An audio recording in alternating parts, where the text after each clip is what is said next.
Are we also witnessing a return to the darker times, the violent echoes of the 70s and 80s when the gang war were dominated the streets seems to be resurfacing? On the night of 12th October, Baba Siddiqui, a respected politician and a former Maharashtra minister, was tragically shot dead. The incident occurred in front of his son's office in Bandra East, shaking the city of Mumbai. Despite efforts to save him, Baba Siddiqui was pronounced dead shortly after arrival at Lilavati Hospital. This attack sent shockwaves throughout the nation. The police quickly arrested two suspects, Gurmel Baljit Singh from Haryana and Dharmraj Rajesh Kashyap from Uttar Pradesh. But the roots of this crime went deeper. The Lawrence Bishnoi gang claimed the responsibility of assassination of Baba Siddiqui. This murder was allegedly in the retaliation of the death of gang member Anuj Thapan, who died in police custody. The gang has a history of organized crime and is known for its violent operations. Baba Siddiqui had connections with high-profile figures, including Bollywood actor Salman Khan and underworld figure Dawood Ibrahim. These connections were believed to be one of the motives behind the assassination.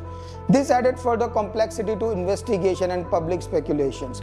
Jishan Siddiqui, son of Baba Siddiqui, had received threats before the incident. The accused revealed during interrogation that both Jishan and Baba were targets. Mumbai police confirmed that the contract was given to kill both, with order to shoot anyone they encountered.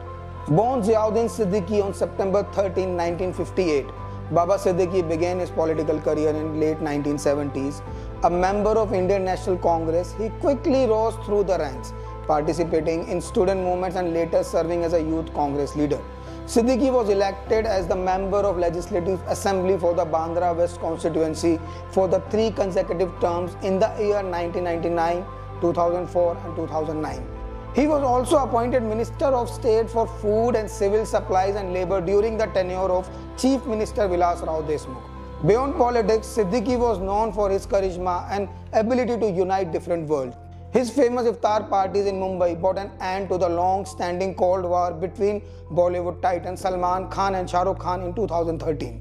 Baba Siddiqui was married to Shahjeen Siddiqui and had 2 children, Jishan, who followed his political footsteps, and Arshia. His son Jishan, the current MLA of Bandra East, now bears the weight of his father's legacy.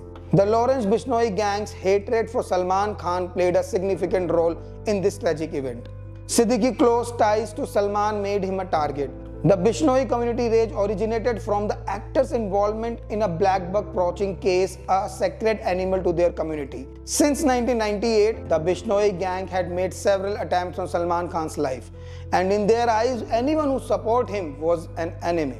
Despite the controversies, Baba Siddiqui left behind a lasting impact. From his early days as a youth Congress leader to this time as an MLA, he dedicated himself to the development of Mumbai, particularly in Bandra West. His leadership and vision for the city will not be forgotten, even as the investigation into his death continues. As Mumbai grieves the loss of one of its prominent political figures, the question remains, what price does one pay for power, connection and loyalty? Are we also witnessing a return to the darker times, the violent echoes of the 70s and 80s when the gang war were dominated the streets seems to be resurfacing? As power struggles grow, the question arises, should we the citizen be worried about what comes next? Baba Siddiqui, that is a stark reminder that even in the world of politics and celebrity, no one is untouchable. May he rest in peace.